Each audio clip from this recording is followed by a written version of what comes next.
আজকে তোমাদেরকে দেখাবো বাসায় কিভাবে নারকেল তেল সংরক্ষণ করা যায়। এই তো দেখো, একদম অর্গানিক নারকেল তেল, কোনো ভেজাল নেই। এইভাবে বাসায় বানানো যায় আর আমি সবসময় বানাই। আজকে তোমাদের সাথে একটু শেয়ার করলাম। এই তো দেখো, নারকেলগুলোকে প্রথম ছোট ছোট করে কেটে নিয়েছি। এখন আমি ব্লেন্ডার করে একদম করে নিব, ব্লেন্ড করে নিব।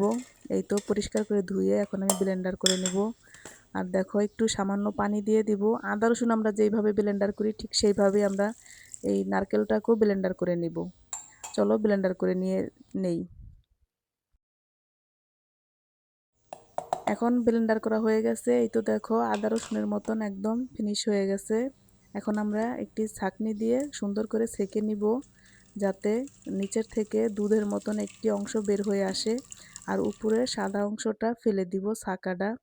এই তো দেখো, ছেঁকে নিয়েছি আর এই তো এটার ছাকা বের হয়েছে এটা।